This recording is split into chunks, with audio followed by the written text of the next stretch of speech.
Toi, Zolandanga, où est-ce que monde de délivrance, toi, ça a un problème de délivrance, il faut y avoir dans nos zones, et c'est très important que Bukili, en réalité, est dirigé dans l'esprit. À l'autre zone, c'est une bonne chose. Mais il y a l'autre chaque jour, pour l'autre Kazolia, c'est déjà et comme négativité. Puisque ce qui n'a tout ni même dans toi, Zolandanga, n'a posé une question, il y a que d'autres l'autre Kazolia, nous c'est un vacailleux zanai. Après, ils sont gagnés. Place à télé qui est papa, à moniter. Ici, à lambi, à moniter. Gouda Tchélien Nakati, Gouda Moulin, papa, à Tikali Kokona Moté.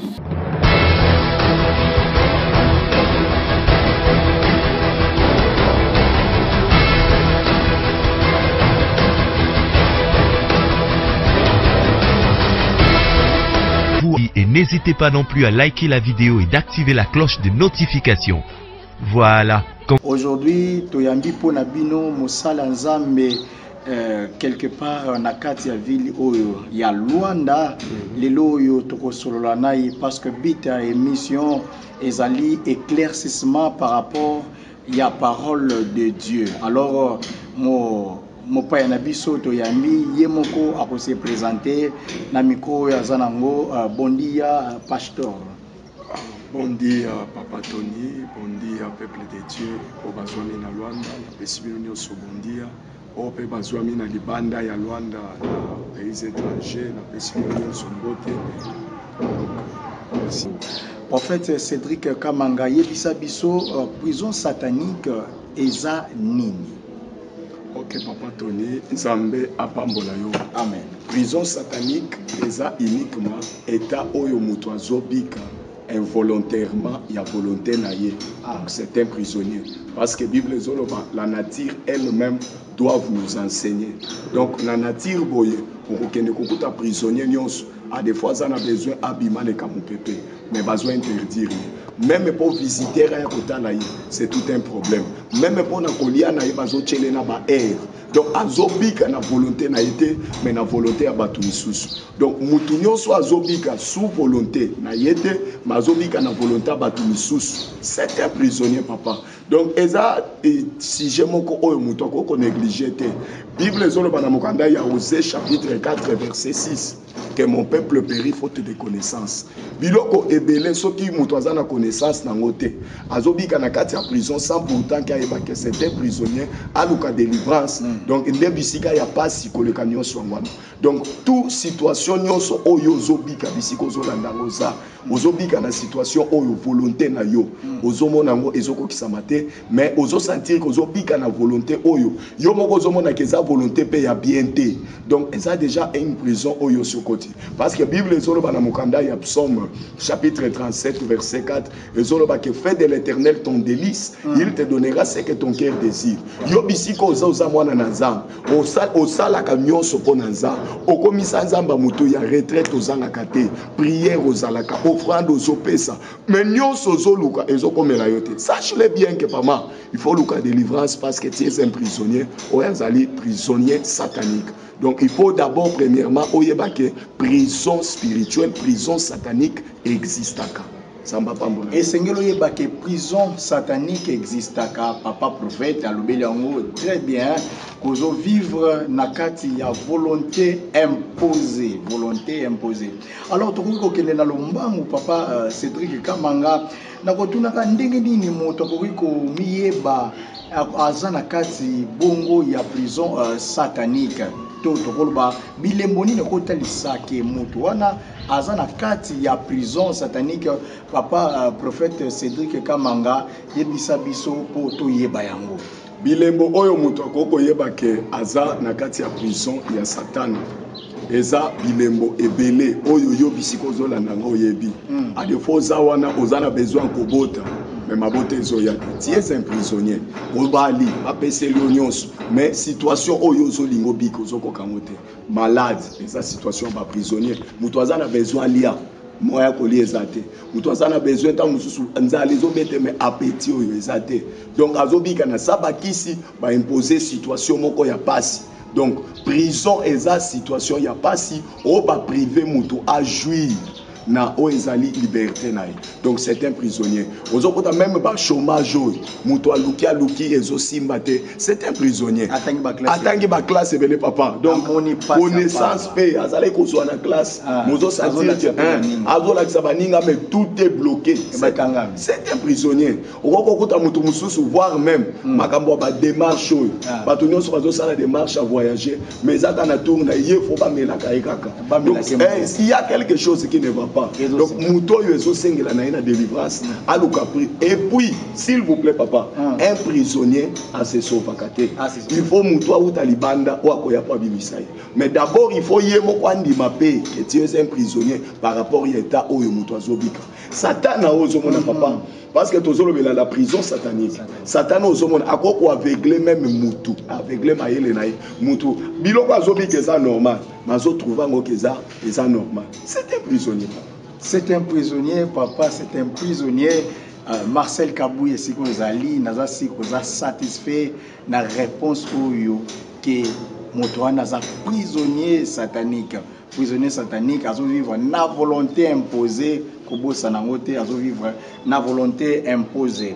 Alors papa Cédric Kamanga toko tuna pe na baye oyo bazolota bandoto na kati ya bandoto bazolota bandoto ebele eza na bandoto malamu pe eza pe na bandoto mabe. Vraiment kasi esika wana esengeli tomeka mpe obalobaka na lopoto kocha le point sur les i. Alors papa Cédric Kamanga na kati ya bandoto moto azolota bandoto akope kozala na kati ya prison to kozala na kati ya prison te. Okoyebisa biso bandoto ya modèle nini oyesalaki moto baloba bungu aza na kati ya prison to balobaki aza na kati ya prison te. Papa Cédric Kamanga maloba omboka yo Zamba pambola yo papa Tony na sujet oyo toza nango ya mutuya sur la prison satanique. Donc na lingi na loba boy eloko ekokotalisa ke moto aza na kati ya prison na monde ya songe. Bible ezoloba na mokanda ya Job chapitre 33 verset 14 okititi na 17 ou bien 18. Bible ezoloba boy l'Éternel parle cependant tantôt d'une manière tantôt d'une autre. Soki nzamba zoloba objectif na mweza mususu te ezaka kapo muto azwa garde à prévenir âme na ye na libulu eza liboso na ye. Donc monde ya ndoto eza monde oyo evandi na âme ya mutu. Donc eza état de l'esprit. Une fois mutu azwi ndoto tu as déjà na mutu ke esprit na yo euti na contact na ba esprit. Donc okoko négliger ngote.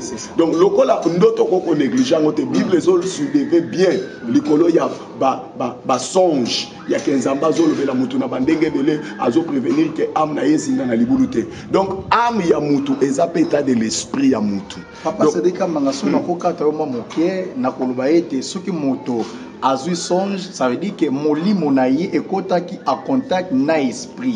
Na esprit. Donc continuez sur koloba ko bande koloba. Donc molimo na ye ekoti a contact na esprit.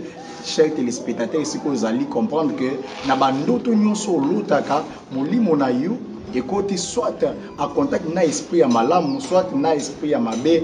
O papa Cédric Kamanga abanda ko expliquer biso. Continuez bongo na kati ya explication banda ko.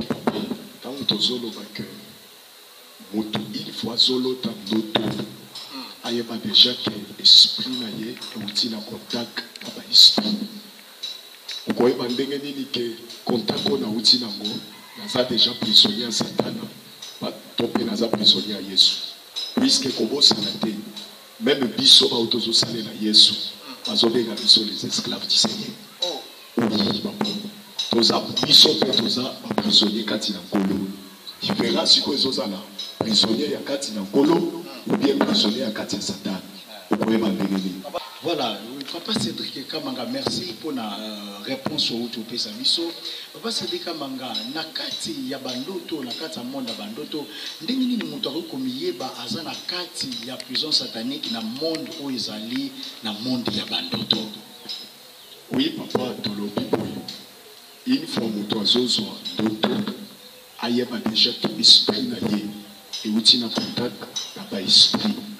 Ce problème ezozala que prison contact oyo uti nango eza contact uti na contact na Nzambe uti na contact na Satan puisque kobosana te moto soit aza na contact na Nzambe okomona toujours na kati ya bandoto na ye eza toujours na positivité.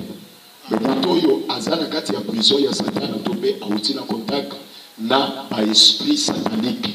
Sachez aussi à cause de la déjà na bandoto oyo eza négatif na kokotana na bongi. Pourquoi na zolo babongo? Parce que biso kati na nkolo nous sommes aussi, nous faisons partie de l'armée de Dieu. Oui, nous sommes pas partie de l'armée de Dieu. L'armée de Dieu est composée parmi les anges.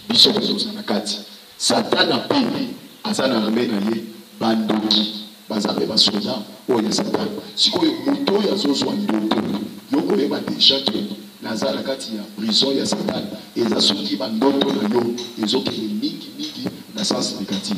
Mais soki ezoki na sens ya bien, ezoki ya pour interpeller moto. C'est comme tu as contact dans donc c'est ça. Moto musuka kokolota papa Sedika Manga zolia siko wana akomona kiaza na sens positif papa Sedika Manga Zambe apangola yo papa kolota kolia na ici na lobaki yango na ba émission tout ça là qui ya ke kolota kolia moto aloti yango ibi aloti zolia c'est une bonne chose mais ya kolota chaque jour moto alota kazolia c'est déjà et comme une négativité. Puisque ceux qui n'ont tout ni même le droit sur la terre, n'a posé une question, il y a que d'autres l'autre kayakolia, mutoa c'est la vacayue zanai, à quoi ils sont gagnés. Place à quel qui est papa, à moniter.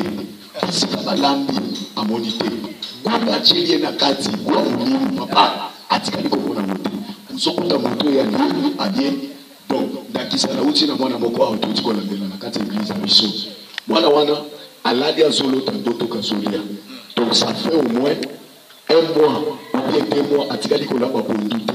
Mais ya aladi azolo tandoto azolia asutoki ayiki kuya pondu na monoko. Apimisu lemu amoni ke lemu. Donc pameri ya pondu.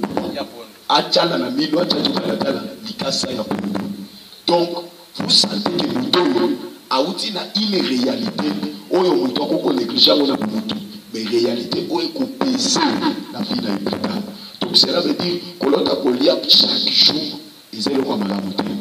Mais l'autre c'est tout un problème. C'est un problème mais chaque jour, banani banambelako, banani banesakayo, banani banelisakayo, biloko, papa, vous avez dit qu'il y a biloko à kolia, biloko à kolia, et puis ça fait biloko à kolia.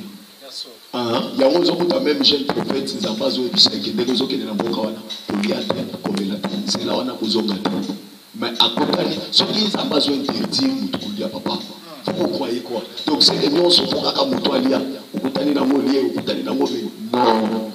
Et surtout pour les amours des esprits, monde en toto, la copolia répand au sauté. Les anabas répand au sous, les abonnés à baïtolo, et ça est sauté. Donc, ce qui te convient, répand aux ascentes. Mais où il y a eu un ananas, c'est le bacalao. C'est le bacalao. Donc, sachez déjà qu'il faut que cela ne veut pas dire que c'est des années. Parce qu'il n'y a pas de tout. Il y a koliaka. Donc, on a pas malade de les autres, puisqu'on s'en zone attaque. Pas mieux, pas cancer, pas poison même. Il n'y a pas de bébé, ça ne fait pas. Par contre, il y a des gens qui n'ont pas de ce qu'on y a, aux autres, zolia. Par contre, bébé, c'est là, ma bébé, c'est le logo, yoli, et la mouli, et détruit la vie. Donc, c'est ça. L'homme, il est bélisé. Et bélisé, et bomi, et moutou. Oh, il y a l'autre qui a zolé, et bomi, pays. Même il y a moutou, moutou, à cause de la zolia, à l'île, logo, et bomi, pays. Logo, à l'île. N'a pas moutou, au lieu, poisson, kati. N'a pas moutou. Bon, on a mouli, moutou, pas. Moutou, n'a pas azotila na yébi. Puisque même qu'on lia où il faut pas nani na zolia na yé, nani na zobada na yé, nani na zobela na yé. Le tout n'est pas seulement il y a beaucoup de gens bolingo. Et ça, il y a comme on a évité pas de comprendre na gangoni. Il y a que bolingo ça que il faut n'aller à la moutounos, il faut n'aller à la moutounos. Non, il faut nous trois zola ganga. Où est-ce la monde de délivrance? Toi ça la problème à délivrance. Il faut y avoir nani na zolia na yé, nani na zobela na yé. Et ça très important. Et ça dit que nous sommes au Fananaï, il faut qu'il y ait des moulins. Papa, on les a commis sur la nuance à les savoir. Merci, cher internaute. Dans ce que vous allez, vous avez réponse, vraiment, la réponse au banner vraiment, papa Cédric Kamanga, prophète de son état, a vraiment riche dans la question par l'Esprit Saint où ils ont animé vraiment. Alors, papa prophète Cédric Kamanga, est-ce que mon toit a influence nini ou isalaka ke moto ayiba kazala kata prison satanique influence ni ezalaka na kati ya vie na ye quotidienne vie na zo vivre ce ko le ko moto azala kata prison oyeba ndenge nini influence nini ko zala nango na kati ya vie na ye quotidienne papa prophète Cédric Kamanga oyo mosika mama ni tampia alingi penza ayeba yango papa zabe apambola amen influence et combien le besoin monana. Or, tout ça que Bukili en réalité est dirigé dans l'esprit. Ils ont un esprit d'influencer les autres monde. Mon azobika un phénomène bizarre dans le site physique. Et comme ça, si la émotion, on commence à toujours et qu'on est dans le site à deux fois malade, vous autres malade, vous sous là-bas, d'autres choses à la visa, même sur le plan finance, et vous avez toujours des financer à commander le côté. Au comment d'avoir même ma perte de ma vie humaine, ma liwa, ma pamba, via Kolela, via regret, même ma mauvais sort, donc ma camouflage soit salaka, et zo comme les cas qu'ils ont comme ma télé. Ya basé ni kota. Papa, nous sommes à ma vie, donc puisque spiritualité des hommes physique, réalité à tout, il y a un homme et ils ont mis ça. Donc dans le bas, Moussissa, ils ont déjà ma vie, et on dit ça comme madame. Donc on vous a la Moussissa, ils ont ma vie. Aux hommes à mon de fois, on se souvient, par la main, aux hommes à deux fois, à son fond, mais ce qu'on a dit d'autres, ils ont déjà un problème, où ils ont. Nakati ya prison satanique mais muna butu ko vous avez na bambongo makamulioso mais nazoye bisayo tozola nanga soko nokiza ndete sache déjà que le soit des autres dans le donc vous avez comme spirituellement vous avez comme dans lumbu na ndoto na yo mais na pona tozala bilamba yeba to soir otina ko donc ben via sona ibotaka na ndoto butu de kotalisa o ndoto koza ndenda na ibisaka le légué Joseph a eu sa cabane pour contaminer ma bonne prison. A eu sa cabane pour y passer à l'aïe, d'autres boloti, n'a pas eu sa cabane où ils ont été de prison. N'a eu sa cabane pour y a sa cabane d'autres naïo, n'a pas eu sa cabane où ils ont été de prison. Donc, d'autres états de sa cabane qui m'a proposé dans le lobby, d'autres sa réalité, d'autres sa nyonso, d'autres sa état d'âme, yamutu, par que la carotte de délivrance, était yomoni en d'autres. David a zolo dans Psaume chapitre 50 que l'Éternel délivre maintenant de sa prison. Donc c'est que âme ya mutu, esprit ya mutu, et ukuta makape na kati ya muloko Satan. Voilà, esprit mutu, écoute na kati ya muloko ya Satan. Merci beaucoup papa Cédric Kamanga vraiment na ba réponse à modèle qui te propose au Pesabiso. Nasir Sigozali, Jacques Ambulu, Rodrigue, qui a là, on se fait la penza, na réponse où ils ont dans monoko ya papa prophète Cédric Kamanga. Pour la colanda émission vraiment retrouver bisoka na chaîne Oyo, na chaîne aussi internet, ainsi que au reçoit ba réponse belé. Bit émission toujours rappeler c'est ça que pour éclaircir par rapport à la parole de Dieu. Pour ça, il y aura beaucoup des enseignements, il y a ma békoya, mais bananzam le bazar très prida, bakoyoka, oyazali berger na bango pour que ba sauver milima na bango et sika bazali. Bon papa Cédric Kamanga, est-ce que mon toupé a kobotama Azana kata libumo mama tango abimi a se retrouver pe aza prisonnier directement ya Satan. Oui. Otokoza na bota na kata libumo ya moto na makide. Ezala ba prison na monde mulili, ezala ba prison oyo eza communautaire bakanga bato. Na banza kile ko tuna bato basio bazokota na prison, soki aboti mwana na prison. Ce qui, puisque les personnes vont nature, il faut enseigner biso. Ce qui moi, c'est ça qui m'enseigne à côté de la prison. Vous connaissez pas vous dire, moi, on a bébé, bâti moi, c'est pas une année. Non? À moi, on a oublié la réalité. À côté, tu as oublié ça, moi, on a dit, moi, mais en réalité, à cause de la loi, c'était un prisonnier. C'est un prisonnier. À côté, quand même, réalité. Oh, d'ailleurs, la Bible, les autres, dans le Ézéchiel, chapitre 17, 18, les pères ont mangé les réserves, les dents des enfants ont été agacées. Et ça l'a papa. Donc, mon bon, si c'était prisonnier, vie à Bana Nyos, et tu as eu Benakati, il y a esclavagisme. Donc, ça peut aussi arriver. Aux Alamouana, quand on est dans les ce qui est à côté de la Kati, Azada Libumu, il y a un prisonnier. Vous avez passé à la prison, moi, Azana Kati Libumu, Azana na prison, Azana prisonnier. Azana prisonnier, papa, Zola na prison, Azana Libumu, Azana Kati prison. Réalité, il y a prison, pas zombie. Ce qui va nous dire liberté, on s'en a pas Azana Kati. Ce qui va nous dire on lit à 12, il n'y a pas les 12. Ce qui va nous dire on lit à 17, il y a un zombie quand même, réalité, Azana Libumu. Na mulungi ya kati ya prison Papa qui c'est là les bons. Mais le problème ya prison. Double. Il y a eu beaucoup de ça grave. Il y a eu ça grave. Donc ça le côté pour ça kati ya prison. Oui, oyo moto a hérité ka prison moto hérité. Aloko makakoleka moto a moto azobanda. Na bato bazoya na sima. Bato bazoya sima. Ba ko souffrir parce que ba ko zala na temps il y a ignorance. Ba miérité, ba mikotika na kati. Mais eux, les gens qui ont dit qu'ils ont des passe cause nango eza boye cause nango eza mais eux yo omi kutika donc yo oza mutu moko donc ozo subir makambo ya liyo donc mutu moko ça ça li aza peu prisonnier c'est possible. Merci papa c'était comme vraiment et tout ça musika penza ya kosukisa na bino lelo musika penza ya kosila na bino lelo bana papa Bruno Kasongo cité Bénin topesi bino mbote na kombo na Yesu mbote bana papa Bruno Kasongo. Alors papa c'était Kamanga bato baza ndako ensemble biso na yo na bango pe baza na kata ndako esika vandi wana na musala oyo aza na posa pito ya yano oyo ya question ezopesama papa c'était Kamanga prison satanique ezalaka wapi parce que moto mosusu akokomi mona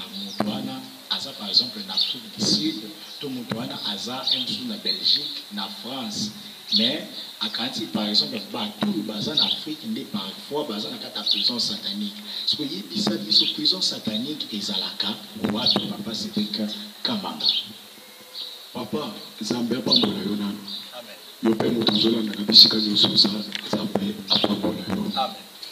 Soki question sens ya question ke na jarwana moto aza na poto azokanisa ke moto aza na Afrique nde c'est prisonnier.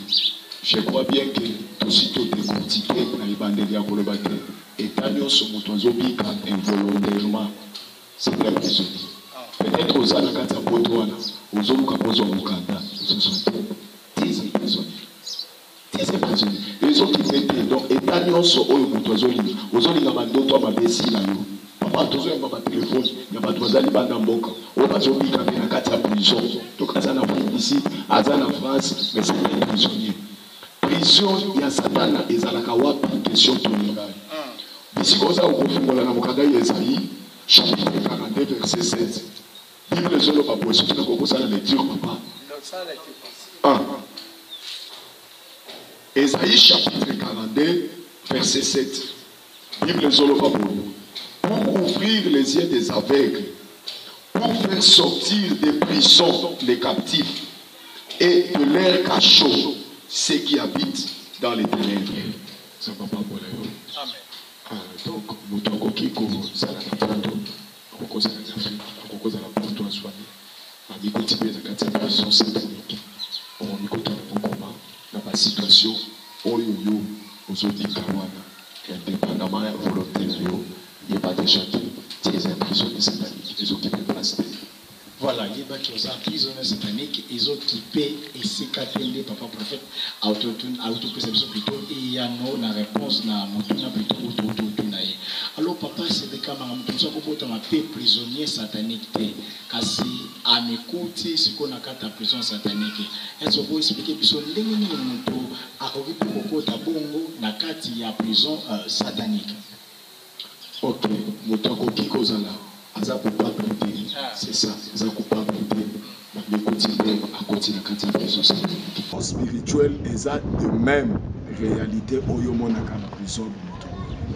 Donc, et quand on a mappé que nous sommes prisonniers, au fur et à mesure que nous sommes prisonniers, je m'appelle dimension, il y a un soldat Satan.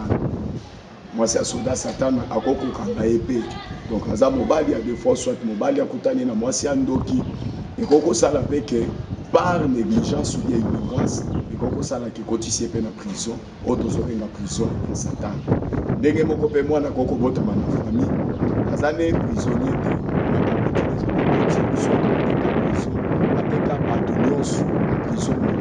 Donc bakanga batu nyonso na kindoki bien na bakisi songolo mais tant ya botami akuti ba lois établies ou déjà ba réclamation ba alliance abutu et kangi même na génération donc yepé ndenga zoya wana l'office akoko se retrouve même na kati ya prison auto zo benga prison satanique. Donc c'est un peu ça.